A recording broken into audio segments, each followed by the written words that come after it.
Hey, you guys, it's your girl Janelle with Cope with Janelle. That's Climb Over Problems Every Day. Thank y'all for coming in. Oh, my goodness, let me turn on the light. I don't have no light on. Well, you know what? We're going to be here. How we going to be here? We're going to be here. How we going to be here? Oh, that ain't it. Oh, oh, much better. Hey, guys. It is Mental Health Awareness Month. Whoop whoop, the month of May, mental health awareness. I'm not sure if y'all were able to tune in. I was on the Jamal Bates morning show this morning at 7:15 a.m. and 9:15 a.m. Eastern Standard Time. But what we were talking about was some tips for managing your mental health.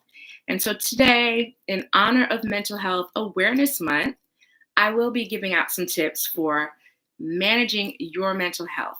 If you have any questions or you want to reach out, again, I am your licensed professional counselor. Ooh, hold on. This gum was tying up my tongue, but it still has flavor, so I must keep it in because that's a part of my mental health. Okay.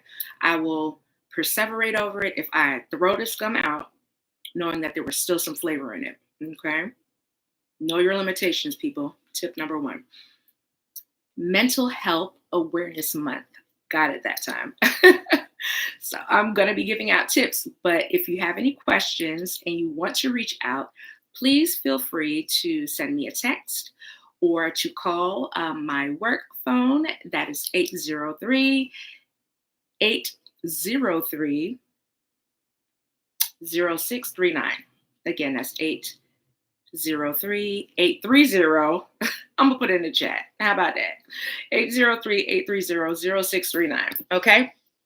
Also, if you have any comments that you want to make, please feel free to put that in the chat. Okay. As I will address it while we are here together today. Okay. 0639. All right. So let's get started. Mental health. Let's just get right to the nitty gritty. We know that a lot of our mental health is really based upon the stress that we have in life. And stress, we're going to have stress because stress is a part of life. It can be good or it can be bad. It really is mainly based upon how you absorb it. Stress is the impact of lifing on you. Okay. And what happens is when we just harbor our stress, we just kind of let it be and it's just lingering there, it can manifest into a lot of different things, such as insomnia. You can have high blood pressure, problems with your blood sugar, mood swings, poor or low self esteem, which also is a major hit to our mental health if we're not thinking about ourselves in a positive or in a healthy way. And so, and so much more, really, even higher levels of cortisol, which make it really hard to lose weight. Oh, just me? Okay, cool. But it happens, right? So here's the thing. When it comes to dealing with stress, I advise you to be honest with yourself. If you know you're stressed, listen to your body. Listen to your body while your body is talking to you. Before it gets to that stage where it starts screaming at you and using hands, listen to your body. Your body will keep the score and it will tell you what you need. All you have to do is adhere to its needs and provide it what it is requesting. So if you need rest, rest. If you need to not interact with people, say no to the party. There are 3,422 graduation parties going on right now. Do you have to go to all 3,422? No. No, you don't. But they'll be upset. But they came to mine. But they're always there for me. But that's my friend. But. Listen, I learned a long time ago that excuses are the tools of the incompetent. They build monuments of nothingness, and those who specialize in them seldom accomplish anything. As harsh as that may sound, that thing rings true every day of life.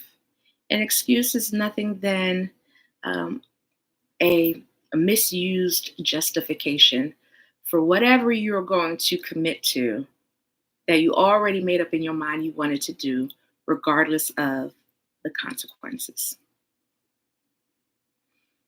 If you go to all of the parties, if you extend yourself too much, you are going to be spent. And that will not change the people's expectation of you based upon the normal capacity you generally have. So you must make decisions regarding yourself, prioritizing yourself. Let's get into how we can actually manage our stress. I want to focus mainly on three different um, areas in which we can improve upon things. Okay. And I started to get into this on the radio show this morning, but I want to go into it just a little bit deeper, just so that you have a little bit more of context. Okay. I want to talk about positive self talk, mindfulness activities or mindfulness meditation. And thirdly, I would like to talk about or introduce to you guys just the idea of doing activities that decrease stress. Okay. Now, when we think about just different things in general about our stress and the ways in which we handle our stress, what we notice most times, if you're anything like me, what you notice is that your stress can be alleviated if you participate or if you engage in certain things. The issue is that we usually come up with some type of excuse as to why we cannot do something in order to de stress. Well, Janelle, I don't have time. Janelle, that's not affordable for me. Or, who's going to watch my kids? Um, just general things. When am I supposed to do that?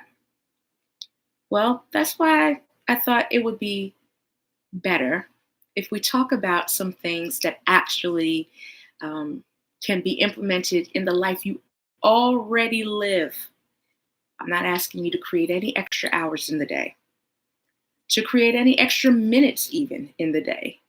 Simply being aware of what you can do simultaneously that will help to um, reduce your stress, basically. Okay. So, positive self talk. Okay. When we're stressed out, we do tend to use a lot of negative talk. Statistically speaking, a lot of our communication is negative anyway. We are either complaining, talking bad about someone else or ourselves, um, harshly critiquing. There are very few and far between days that people can go the entire day without saying something negative. Don't believe me? I put you to the challenge. Go 24 hours without saying anything negative. That's all I'm going to say. I want you to go 24 hours without saying not one single thing negative. Does that include thoughts? No, it doesn't, because you cannot turn your brain off. Sorry. But what comes out of your mouth, go 24 hours. See if you can do it. Okay? But like I was saying, the majority of the things we say tend to be negative. So when we are stressed, the probability of that negativity increasing is pretty high. And we'll find ourselves making comments that don't necessarily help our situation. We'll make comments such as, I can't do this, or this is too hard, this is too much. How do they expect me to get this done? Um, um, where they do that at? I don't like this. I can't do this. I won't do this. Instead of saying, I can't do this, it is okay to implement a skill of reframing, trying to reverse what it is that you're saying. We're not lying to ourselves, but causing ourselves to encourage the words to have a better or more positive impact for us. So instead of saying, I can't do this, maybe you'll change it to, I'll do the best I can, versus, I can't do this. Set the expectation for whatever the task is. Hey, listen, I may not know how to do this, but I'm going to do the best I can. Encourage yourself with that. Instead of saying, I hate it when this happens, whatever the this is, right? Be more encouraging to yourself. I I know how to deal with this. I've made it through hard times before. I can make it through this. I've done this before. I can do hard things. Whatever it would be that still rings true, it's not discrediting how you're feeling in that moment, but that it's offering you the internal encouragement that you need. Instead of saying, I feel helpless in this situation. Or I heard someone say earlier, I just feel alone. I feel lonely. Um, Tell yourself, I can reach out to get help. Janelle, I don't know anybody. Yeah, you do.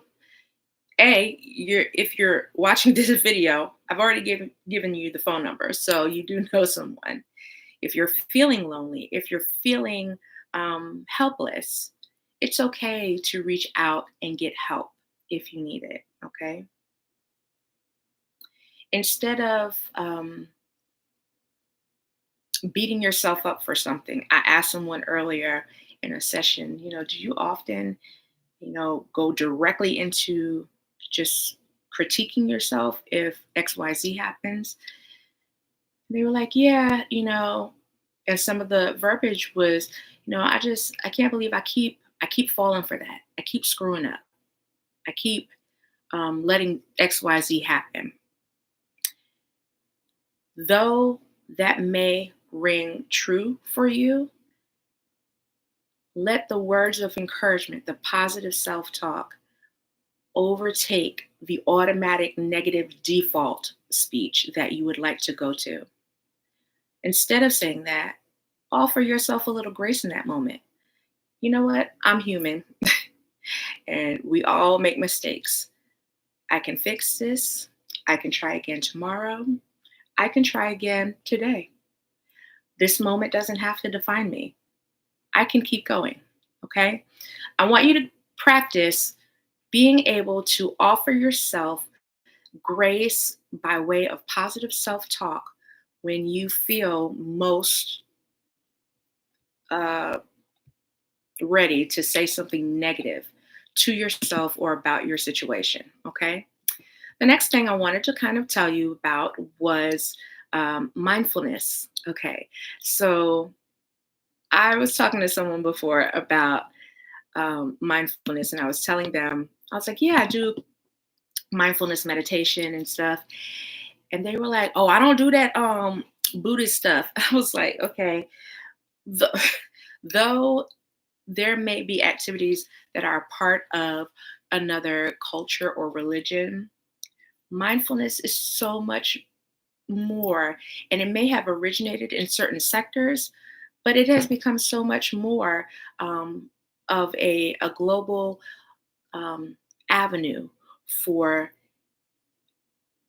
expounding upon your awareness and bringing yourself into the here and now, giving yourself the ability to stop and internally reflect so that you can become one with yourself and your current surroundings again. Okay. So, this is not a religious practice. This is a technique used in order to help your body recalibrate.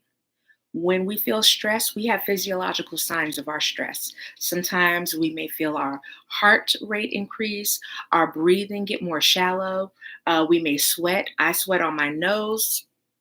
I don't know if anyone else does that aside from my sister. She's so beautiful. I love her. I digress though. But there are physiological signs that happen. It is within reason that we would want our body to be able to recalibrate itself. So, some mindfulness practices that you may want to try are breathing techniques. Oh, I do breathe. How do you think I'm alive? I know that you're alive, but there are specific ways to breathe in which will yield other results. For example, one of the methods of breathing that I like to do a lot is 4-7 breathing. Breathing in through the nose for a count of 4 and out from the mouth for a count of 7. This is adding oxygen to the brain while decreasing the heart rate. It can allow you to um, experience a calm or a peace rather quickly if you do that maybe about 10 times. I urge you to just practice 4-7 breathing while you are laying down preparing for bed. It will most likely make your sleep more restful. But you breathe in through your nose for a count of 4, making sure to keep those shoulders down and letting that belly expand. And breathing out from your mouth for 7 while that belly deflates. Your belly should be expanding when you inhale and deflating when you exhale. If your shoulders are doing this and you're looking like you're about to do the bank head bounce, you're about to also hyperventilate. So stop breathing like that. That's called shallow breathing. Don't do that. Breathe in through your nose, letting your diaphragm expand, and breathe out from your mouth, letting it deflate again. Do that 5 to 7 times while you are sitting where you are, and do it again when you are getting ready to go to bed. There are so many different activities that you can do. Another activity or practice within mindfulness that I like to often do is a grounding practice, a grounding activity, where if our minds are just racing and you're an overthinker and you get overwhelmed and you can't stop your brain from moving 800 miles a minute, a grounding activity where you are giving your mind a different focus can very well help with that. All mindfulness practices are not done with your eyes closed, contrary to popular belief. You can actually do this one in the car. This one is called 5-4-3-2-1 colors. Um, or you could even do 5-4-3-2-1 senses. With 5-4-3-2-1 colors, with any meditation activity, you really want to start with the breathing so you can incorporate some of that 4-7 breathing here. But with 5-4-3-2-1 colors, you're going to tell yourself, okay, Janelle, while I'm driving, because remember, I'm not adding extra time to the day. I still have to drive to get from point A to point B, right? While I'm driving, I can very well implement a mindfulness activity. Oh, wow, I didn't know I could do that. Yes, you can. Okay, so 5-4-3-2-1 colors. While you're driving, you can tell yourself, Janelle, let your eyes fall on 5 shades of green. And I'm looking around while still paying attention to the road. Don't get out here talking about Janelle told me to look away from the drivers and not done wrecked and stuff. Absolutely not. I'm not saying that. And it's on tape now that I'm not saying that. Okay. But let your eyes fall on 5 shades of green. Now for spots of orange, 3 spots of red, 2 spots of white, 1 spot of yellow, so on and so forth. You pick the colors, whatever you choose. I am pretty certain that during that time, you will not be thinking about anything else. You will merely be thinking about the colors. And that's exactly what you want to be thinking about. You want to be able to pull yourself out of that loop, that rumination loop that happens where you're thinking about stuff in the future or stuff from the past, and plop yourself right down into the present, okay? Or you could do it with your senses. Let your eyes fall on 5 things you could see, 4 things you can touch, 3 things you can hear, 2 things you could smell, 1 thing you can taste. And you can do that while you are driving, okay? There are other things that you can do: visual imagery meditations, guided meditations. I love guided meditations because I don't have to tell my mind exactly what I want it to do. I can turn on one of those apps like Abide, which I absolutely love. The Calm app, 10% better, Insight Timer, the Breathe app, Headspace, um, Smiling Mind. I don't get a kickback from any of these places, so I'm just saying the ones that I know right offhand, right? You could also do mindfulness coloring. I love mindfulness coloring. I love to color. Okay, that was really corny. I am a low key nerd, but I do love to color. And stress relief coloring can also be found in apps. You don't even need a coloring book anymore. Like there's so many coloring apps that you can just do with the color by number. So that's perfect.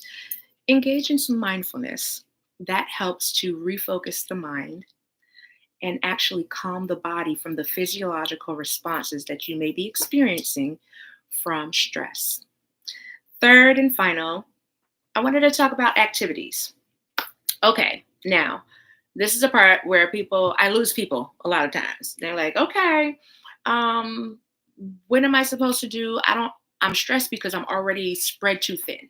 What am I supposed to do? What activities? I don't have time for this. Okay, there are things that we do within life on a regular basis, right? Everyone here brushes their teeth. Well, at least that is my assumption. I'm just going to move on because I don't want to be stressed about that. Okay. Everyone here has to eat at some point, right? If you have to eat and you know, I am going to go out to get something to eat, it is feasible for you to call a friend. If they cannot join you, you can talk with them on FaceTime or via the phone. Or you're like, no, I really don't have time to sit down and eat. Okay. If you are a parent and you're like, I don't have time to sit down and eat, but me and my coworker were just getting off work, y'all can show enough go into a car, drive through the drive through, get whatever you're getting, and y'all can eat in the car and chop it up for a little bit before you get to the house so that you don't have to share your fries. No shade. I hope my kids didn't see that one. Well, anyway, if they did, oh well. You know a secret to do with your children. Hallelujah. If you, oh, another thing that stresses people out is when their home is not exactly how they want it. And there are repairs or projects they want to have done in their home. In order to relieve stress, I am not telling you to renovate your whole house. But if there's something that you can find to be relaxing, therapeutic, help you with monitoring or managing your stress, I advise you to do it. Some people like to garden. That is a stress reliever. Plus, it allows them to become one with nature. They put their hands in the dirt. It's another physical way of having a grounding activity, really connecting and transferring energy into another source. Okay. We'll talk about that more in another podcast episode. But yeah, that is really great. Or let's say you have a chair or a table in your home that you don't want to get rid of, but it really needs to be repurposed. If you turn that into the activity in which you repurpose this table to be something that you can be proud of, or that invokes the artistic side of you to come out, or that gets you thinking outside of the box, that is an activity that can also help you to de-stress. If you say, I'm going to rip up all the carpet in the whole house at one time, and now you're looking at piles of carpet and jacked up floors, that is not going to de-stress you. That will cause you more stress. Don't do that one. But let's say activities that you can habit stack with, playing with your kids or your pets outdoors, if possible. If you say, I like to exercise, I can't go to the gym and play with my kids, but you can do an exercise activity with your kids. Okay. Taking a walk in nature. While you're taking a walk, you could also be